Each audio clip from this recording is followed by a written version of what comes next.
님이 지금 수술을 받고 지난 월요일 날 오른쪽 무릎에 인공관절을 넣는 수술을 하셨어요. 그래서 통증이 좀 심해가지고 오늘 새벽에도 ER에 이제 갔다가 이렇게 오셨는데, 여러분 나중에 우리 같이 기도하겠지만 위에서 계속 기도해 주시기를 부탁을 드립니다. 자, 오늘 사사기 20장 말씀을 여러분과 함께 나누겠습니다. 사사기 20장은 나비 효과를 떠올리게 합니다. 여러분 나비 효과라고 들어보셨죠? The Butterfly Effect라고. 이 나비 효과라는 것은 뭐냐면, 나비의 날갯짓처럼 작은 움직임이 폭풍우 같은 큰 변화를 유발시킨다는 거예요.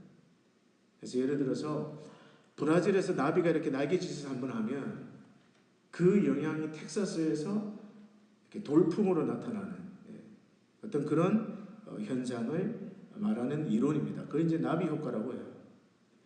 그래서 사소한 사건 하나가 나중에는 커다란 충격적인 효과를 가져올 수도 있다. 자, 이제 그런 것이 이제 나비 효과인데, 오늘 사사기 20장을 보면 꼭 그와 같아 보입니다.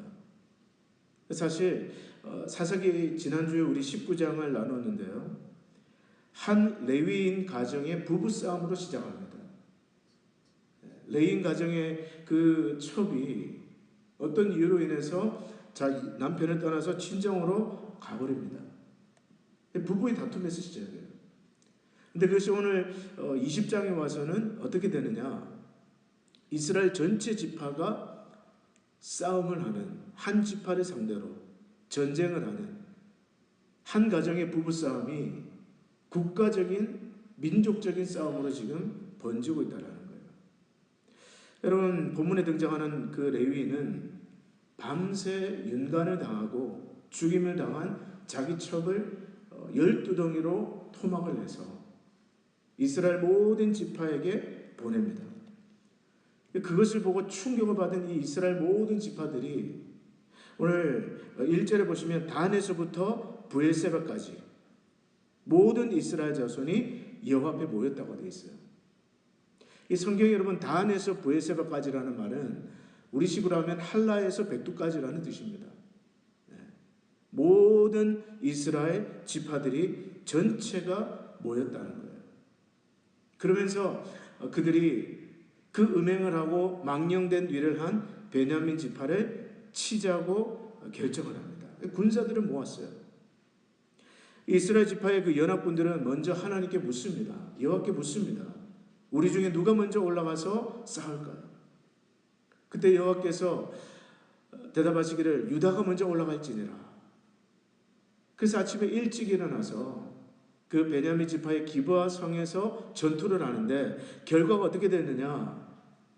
뜻밖의 베냐민이 승리를 합니다. 그 첫 번째 전투에서 이스라엘 연합군 22,000명이 전사를 하게 돼요. 이스라엘 자손들이 충격을 받고 다시 돌아와서 해가 지도록 하나님 앞에 울면서 기도합니다. 다시 한번 그들이 하나님 앞에 나가서 하나님 어떻게 할까요? 우리가 우리 형제 베냐민과 싸울까요 말까요? 여호와께서 또다시 올라가서 그들을 치라고 말씀합니다. 그런데 이번에 두 번째 전투에서 또 어이없게도 이스라엘 연합군 중에 18,000명이 전사를 합니다. 첫 번째 전투와 두 번째 전투에서 도합 4만 명의 이스라엘 연합군이 이 베냐민 지파와 싸움에서 쓰러진 거예요. 이스라엘 백성들이 충격을 또 받은 거예요. 그래서 그들은 여호와 앞에 앉아 울면서 날이 저물도록 금식하면서 번제와 화목제를 하나님 앞에 드리고 다시 묻습니다. 하나님, 우리가 다시 올라가서 베냐민과 싸울까요 말까요? 근데 이제 이번에 하나님께서 말씀하시기를 올라가라. 내일은 내가 그들을 내 손에 넘겨주리라. 이스라엘 백성들이 이번에는 작전을 바꾸어서 매복을 합니다. 매복을 숨겨두고 베냐민과 다시 세 번째 전투를 하는데, 이 베냐민이 보니까 또 처음과 같이 이스라엘 백성들이 막 패배하고 도망치는 거예요. 그래서 신나게 이 이스라엘 연합군을 뒤쫓아 나가기 시작합니다. 성을 버리고 성문을 열어놓고 이스라엘 백성들을 연합 군대를 쫓아가기 시작해요. 그런데 어느 순간에 보니까 이 베냐민 지파가 문을 열고 나온 그 자기들 성에서 불이 솟아오르는 거예요. 불길이 솟아나는 거예요. 그 순간에 자기들을 등지고 도망치던 이스라엘 연합 군대가 자기들을 향해서 방향을 돌려서 이 베냐민 지파를 공격하기 시작합니다. 이때 베냐민 지파가 전세가 기울어진 줄 알고 광야로 도망을 치는데, 오늘 우리가 읽지는 않았지만 20장 하반절에 가면 이 이스라엘의 연합 군대가 베냐민 지파를 쓰러뜨리기를 마치 이삭을 줍듯 엎드렸다고 이야기합니다. 결과적으로 베냐민 지파 26,700명 중에 25,000명이 전사를 합니다. 남은 건 고작 600명이 남았어요. 이스라엘 12지파 가운데 한 지파였던 베냐민 지파가 600명만 남았어요. 이 살아남은 600명은 광야로 도망쳤다는 이야기가 오늘 사사기 20장에 기록된 내용입니다. 저희 얘기를 통해서 몇 가지 하나님께서 저와 여러분들에게 주시는 교훈을 나누려고 합니다. 첫째는 뭐냐? 듣지 않는 강팍함이 징계를 부른다는 거예요. 듣지 않는 강팍함이 징계를 부른다는 것입니다. 여러분, 제가 자주 반복하는 이야기입니다. 성경에 보면요, 여호와 하나님께서 어떤 왕이나 또는 어떤 시기에 이스라엘 백성들을 징계할 때, 혹은 어떤 나라를 징계할 때, 심판하실 때 반드시 먼저 나타나는 현상이 있는데, 그 현상이 뭐냐? 듣지 않는다는 거예요. 말씀을 듣지를 않습니다. 그 말씀 앞에 마음을 강팍하게 반응합니다. 듣지 않는다는 것은 순종하지 않는다는 뜻이에요. 오늘 이 베냐민 지파 한 지파를 치기 위해서 이스라엘 모든 나머지 지파들이 모여서 처음에는 설득을 합니다. 여러분, 12절부터 한번 읽어볼까요? 12절부터 14절까지를 우리 다시 한번 읽어봅니다. 12절부터 있습니다. 시작. 이스라엘 지파들이 베냐민 온 지파에게 사람을 보내어 두루다니며 이르기를, 너희 중에서 생긴 이 악행이 어찌 됨이냐? 그런즉 이제 기브아 사람들 곧 그 불량배들을 우리에게 넘겨주어서 우리가 그들을 죽여 이스라엘 중에서 악을 제거하여 버리게 하나 베냐민 자손이 그들의 형제 이스라엘 자손의 말을 듣지 아니하고 도리어 성읍들로부터 기브아에 모이고 나가서 이스라엘 자손과 싸우고자 하니라. 무슨 말이에요? 이스라엘 지파들이 연합해서 먼저 전쟁을 하기 전에 그렇게 말합니다. 너희 중에 그 악행한 불량배들만 넘기라는 거예요. 그 레위인을 찾아가서 그 말도 안 되는, 참 입에 담지도 못할 그 짓을 하려고 한 그 불량배들, 그들만 우리에게 넘기라는 것입니다. 그러면 우리가 그들을 죽여서 이스라엘에서 악을 제거하겠다라는 거예요. 베냐민 지파 전체하고 싸우지 않겠다는 겁니다. 그러면 여러분, 정상적이라면, 베냐민 지파가 정말 정상적이라면 어떻게 해야 됩니까? 네, 넘겨줘야죠. 네, 상식 아닙니까? 근데 그들은 뭐라고 이야기해요? 베냐민 자손이 그들의 형제 이스라엘 자손의 말을 어떻게 해요? 듣지 아니하고. 이때 조금만 겸손해서 그들 지파의 잘못을 인정하고 들어갔으면 이런 동족 상잔의 비극은 일어나지 않습니다. 그런데 그럼에도 불구하고 이 베냐민 지파는 듣지 않았다. 오히려 이 이스라엘 지파들과 싸우겠다고 달려드는 겁니다. 여러분, 이것이 무엇이냐? 강팍함이에요. 듣지 않는 마음 때문에 여러분, 그 결과 어떻게 됐을까요? 그 결과 이 베냐민 지파는 600명 남고 거의 90% 이상이 지파가 없어질 정도로 전부 다 전멸되고 맙니다. 여러분, 이것이 어리석은 것이죠. 오늘 우리는 이 베냐민 지파의 모습을 반면교사로 삼아야 합니다. 어떤 면에서 그럴까요? 오늘 저와 여러분들은 말씀 앞에서 우리의 마음이 강팍해지지 않도록 늘 조심해야 됩니다. 여러분, 사람이 잘못할 수 있습니다. 그렇죠? 우리가 연약하기 때문에 죄를 지을 수도 있습니다. 해서는 안 되지만 악에 빠질 수도 있습니다. 중요한 건 뭐예요? 돌이키는 거예요. 돌이키는 것입니다. 회개하는 것입니다. 하나님께서 성령으로 감동 주실 때, 이것이 뭔가 잘못되었구나 라는 깨달음이 올 때 돌이키는 거예요. 중요한 것은 그것입니다. 그런데 잘못된 생각과 죄 가운데 빠져 있으면서도 그 악으로부터 돌이키기를 거절하는 것, 듣지 않으려고 하는 태도, 이것이 강팍함이에요. 그리고 성경에 그런 강팍함이 있고 난 다음에 반드시 따라오는 것이 하나님의 심판입니다. 징계입니다. 오늘 베냐민 자손도 보세요. 베냐민 자손이 그들의 형제 이스라엘 자손의 말을 듣지 아니하고, 얼마나 들으면 좋았겠어요. 그때 들었으면 이렇게 피 흘릴 필요가 없어요. 25,600명 중에 600명 남겨놓고 다 죽임을 당하는, 지파 자체가 사라지는 이런 유혈 참극은 일어나지 않았을 것입니다. 사랑하는 성도 여러분, 저와 여러분들이 하나님이 주시는 은혜를 받으려면 오늘 저와 여러분들 말씀 앞에 늘 겸손하시기를 축복합니다. 네. 이 밤에 나오시는 분들은 다 좋은 받으신 줄 믿습니다. 네. 자동차 압률이 같이 되면 안 돼요, 여러분. 무슨 말이냐? 우리의 마음이 이 자동차 압률이 같이 되어버리면 하나님께서 은혜의 비를 폭포수같이 쏟아져 주는데 그 압률이는 어떻게 합니까? 다 튕겨버려요. 다 튕겨버려요. 네. 다 그냥 튕겨버립니다. 우리 마음이 그렇게 해서는 안 된다는 거예요. 오히려 저와 여러분의 마음은요, 비가 오면 비가 오는 촉촉하게 흡수해서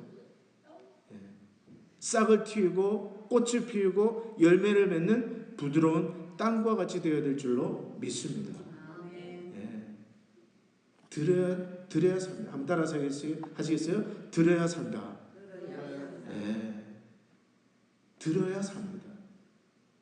오늘 여러분 말씀 앞에 부드러운 마음은 어떤 마음이냐? 듣는 마음이에요. 듣는 마음이에요. 오늘 말씀 앞에 아멘하고 순종하는 착한 마음을 달라고 기도하시기를 바랍니다.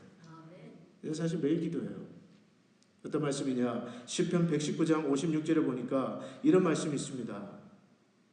시편 기자는 뭐라고 이야기하느냐? 내 소유는 이것이니 곧 주의 법도들을 지킨 것입니다. 이 말씀이 저한테 얼마나 은혜가 되는지 몰라요. 내 재산은 다른 것이 아니라 뭐 자동차며 집이며 무슨 세이빙 어카운트에 있는 밸런스 이런 것이 아니라는 거예요. 내 소유는 무엇이냐? 곧 주의 법도를 지키는 것입니다. 말씀을 듣고 그 말씀을 들을 뿐만 아니라 내 삶 가운데 적용하고 실천하고 살아내는 것, 하나님, 그것이야말로 나의 재산입니다. 여기서 저와 여러분들의 고백이 되시기를 축복합니다. 첫 번째 원리입니다. 하나님의 심판전에는 반드시 그 듣지 않으려는 마음, 강박한 마음, 그것이 하나님의 심판을 가져온다는 것을 우리가 알 수 있습니다. 오늘 본문을 통해서 주시는 두 번째 교훈은 무엇일까요? 그것은 항상 말씀에 비추어 바른 선택을 하라는 거예요. 한번 따라서 하겠습니다. 말씀에 비추어 바른 선택을 하십시오. 여러분, 자식이 싸우면 누구 편 들어야 됩니까? 자식 둘이 싸우면 누구 편에 들어야 될까요? 자, 장남이니까, 장녀니까 장남의 편을 들어야 될까요? 아니면 무조건 막내 편에 들어야 될까요? 네. 제가 질문이 어렵습니까? 네. 자식이 싸우면 오른편을 들면 됩니다. 네. 두 사람 중에 오른편을 들면 돼요. 네. 저도 그렇게 합니다. 네. 자식 둘이 싸우면 오른편을 들려고 해요. 여러분, 오늘 똑같이 이스라엘 백성들이 지금 싸우고 있습니다. 베냐민 지파와 또 베냐민 지파를 제외한 나머지 지파들이 싸우고 있어요. 어떤 의미에서 정말 불행한 싸움입니다. 우리 6.25 전쟁과 마찬가지예요. 형제가 형제를 향해 칼을 겨누고 피를 흘리는 그런 싸움입니다. 똑같이 하나님의 백성들이 싸우고 있어요. 그러면 하나님은 누구 편에 들어야 될까요? 쪽수가 많은 편에 들어야 됩니까? 아니면 베냐민 지파가 외롭게 혼자 싸우고 있으니까 상대적으로 힘이 딸리는 베냐민 지파의 손을 들어줘야 될까요? 누구 편에 들어야 됩니까? 네, 제가 답을 벌써 다 말씀드렸는데 오른편을 들어야 됩니다. 오른편을 들어야 돼요. 오늘 여러분 18절의 말씀에 보시면 이런 말씀이 나옵니다. 여호와께서 이스라엘 자손이 일어나 사사기 20장 18절입니다. 베델로 올라가서 하나님께 여쭈어 이르되 우리 중에 누가 먼저 올라가서 베냐민 자손과 싸우리까 하니 여호와께서 말씀하시되 유다가 먼저 갈지니라. 하나님께서 유다가 먼저 가라고 말씀해 주세요. 여러분, 이게 지금 무슨 뜻일까요? 하나님께서 이 일을 이스라엘 연합군대를 지지하고 계신다는 뜻입니다. 똑같은 자식이고 똑같은 이스라엘 백성들이지만 하나님이 볼 때도 이 베냐민 지파가 잘못했다는 뜻이에요. 그래서 남은 지파들이 하나님 어느 지파가 먼저 가야 되겠습니까? 라고 기도했을 때 하나님께서 유다가 먼저 올라가라고 이야기하고 계신 겁니다. 지금 하나님 아버지는 누구 편에 들고 계십니까? 이스라엘 자손들 베냐민 지파를 제외한 남은 지파들의 편에 서 계십니다. 왜요? 하나님 보시기에도 이런 악행은 용납할 수가 없다는 거예요. 용납할 수가 없다는 거예요. 여러분, 이 말씀을 묵상하면서 저는 그런 이야기가 생각나는데요. 남북 전쟁이 한창일 때 이 남북 전쟁이 여러분 노예 제도로 인해서 남과 북이 싸우지 않았습니까? 남군은 노예 제도를 인정하자. 또 북군은 아니다. 노예도 인간이다. 하나님 앞에 평등하다. 똑같이 남쪽도 하나님을 믿고 똑같이 북쪽도 하나님을 믿었습니다. 그때 링컨에게 어떤 그의 동료가 이렇게 얘기했습니다. 각하, 미스터 프레지던트, 하나님 우리 편이십니다. 그랬을 때 여러분 링컨이 했던 유명한 말을 아마 여러분 들으셨을 거예요. 링컨이 뭐라고 얘기했냐면 My concern is not whether God is on our side. My greatest concern is to be on God's side. For God is always right. 나의 가장 관심은 하나님이 우리 편인가 하는 것이 아닙니다. 나의 가장 큰 관심은 우리가 하나님 편에 서 있느냐 하는 그것입니다. 정말 멋진 말 아닙니까? 링컨은 노예 해방이 그들이 추구하는 그 가치가 하나님이 기뻐하시는 가치라는 확신을 가지고 있었다라는 거예요. 여러분 마찬가지입니다. 똑같은 하나님의 백성들이에요. 베냐민 지파라고 여러분 다리 밑에서 주워온 지파가 아니에요. 약속의 자손들이고 하나님의 선택받은 백성들입니다. 그런데 그 지파들이 서로 싸움을 하려고 할 때 하나님은 지금 누구의 편에 서 계시느냐? 베냐민 지파가 아니라 음행을 하고 정말 말도 안 되는 망령된 짓을 저지르고도 회개할 줄 모르는 베냐민 지파가 아니라 나머지 전체 지파, 그들 편에 서서 하나님은 베냐민을 징계하고 계시다는 거예요. 왜냐? 하나님 보시기에 음행은 악한 것이기 때문에, 용납할 수 없는 것이기 때문에, 여호와 하나님 보시기에 바른 일이 아니었기 때문에 여러분, 이 사사기 시대는 모두가 치우쳐서 각자 자기 소견에 옳은 대로 행하는 그러한 세대였지만, 하나님께서 다른 지파들의 손을 들어 주신 이유는 그 음행과 망령된 죄악을 바로잡고자 했기 때문에. 여러분, 이것이 오늘 우리에게 무엇을 적용하게 합니까? 오늘 이 말씀을 통해서 저와 여러분들이 무엇을 기억해야 될까요? 여러분, 하나님이 내 편인가 묻기 전에 먼저 내가 바른 편에 서는 것이 중요하다는 것이에요. 우리는 이렇게 질문해야 됩니다. 지금 내가 하려는 일이 말씀에 비추어 바른 선택인가? 지금 내가 하고 있는 행동이 말씀에 비추어 볼 때 바른 태도인가? 하나님의 말씀도 나의 행동을 지지하는가?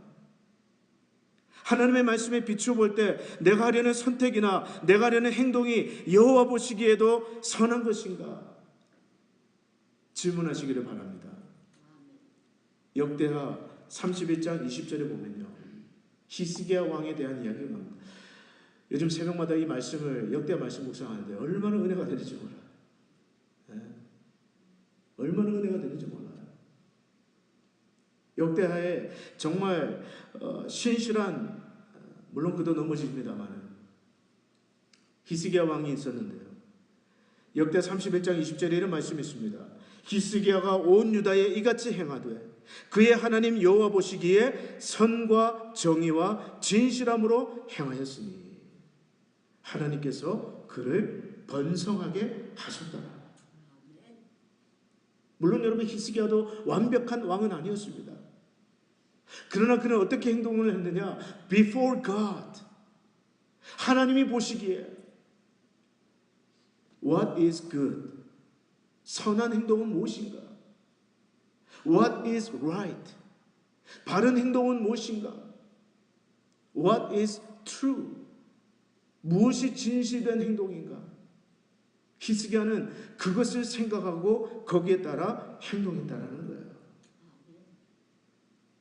여러분, 어떤 행동을 하기 전에, 어떤 선택을 하기 전에 여러분 한번 멈추어 서서 오늘 우리 스스로에게 질문해 볼 수 있기를 바랍니다. 지금 내가 하려는 행동은 하나님 보시기에 선한 것인가? Is it good? 또 지금 내가 하려는 선택, 지금 내가 하려는 행동은 하나님 보시기에 옳은 것인가? 진실된 것인가? 깊이 생각하시기를 바랍니다. 그리고 아무리 보기에 좋아 보여도 그 길이 악한 길이면 그 길에 서지 마십시오. 끼지 마십시오. 왜냐하면 하나님은 말씀에 비추어 볼 때 바른 편에 손을 들어주시기 때문에 그렇습니다. 어떤 경우든 불의와 손잡지 마십시오. 그것이 오늘 본문을 통해서 우리가 받을 수 있는 두 번째 교훈입니다. 항상 말씀에 비추어서 바른 선택을 하는 저와 여러분들 되기를 축복합니다. 마지막 세 번째는요,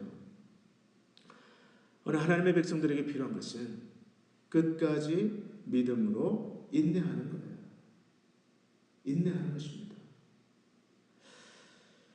여러분, 이스라엘의 연합군 40만 명과 베냐민 지파의 26,700명이 전쟁을 벌입니다. 그런데 영겁 후 첫 번째 전쟁에서도 쓰러지고 이스라엘 연합군대가, 두 번째 전투에서도 연합군이 맥없이 쓰러지고 맙니다. 우리 19절부터 한번 보시겠어요? 19절부터 21절까지 한번 세 절 말씀을 읽어봅니다. 19절부터 시작. 이스라엘 자손이 아침에 일어나 기브아에 대하여 진해치니라. 이스라엘 사람이 나가 베냐민과 싸우려고 전열을 갖추고 기브아에서 그들과 싸우고자 하며 베냐민 자손이 기브아에서 나와서 당일에 이스라엘 사람 22,000명을 땅에 엎드려뜨렸으나. 또 24절부터 25절 같이 한번 읽어봅니다. 시작. 그 이튿날에 이스라엘 자손이 베냐민 자손을 치러 나가매 베냐민도 그 이튿날에 기브아에서 그들을 치러 나와서 다시 이스라엘 자손 18,000명을 땅에 엎드려뜨렸으니 다 칼을 빼는 자였더라. 베냐민이 처음에 얼마나 여러분 속된 말로 쫄았겠습니까? 자기들은 3만 명이 안 되는데 이스라엘 연합군은 40만 명이에요. 얼마나 여러분 다리가 떨렸겠어요.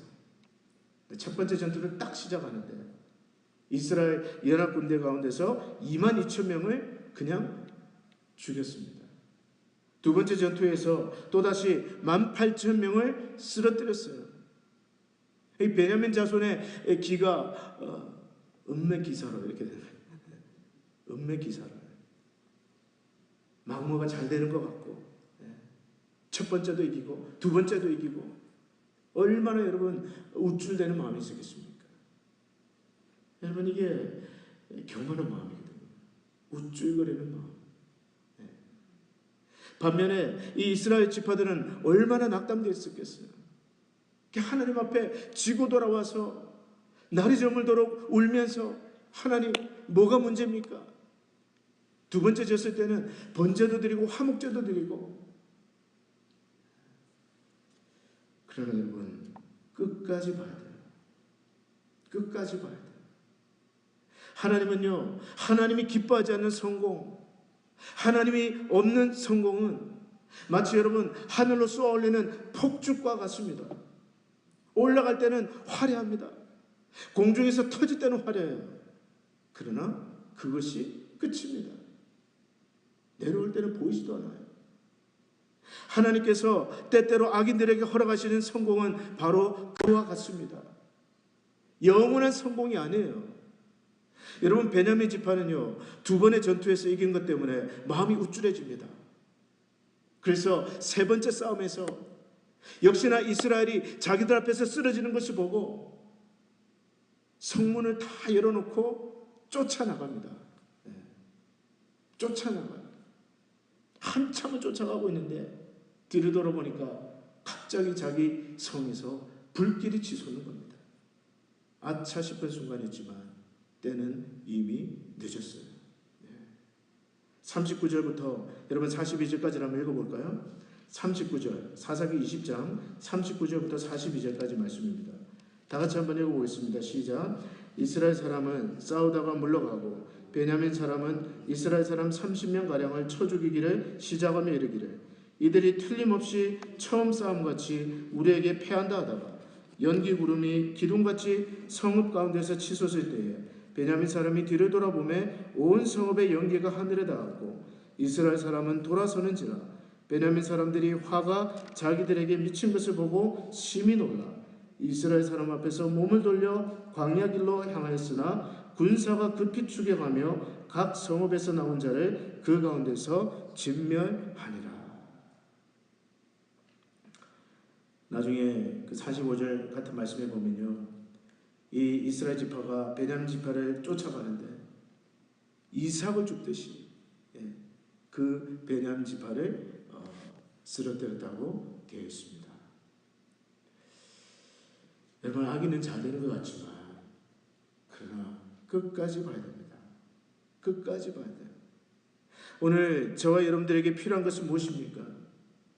하나님께서 역사하실 때까지 기다리는 거예요.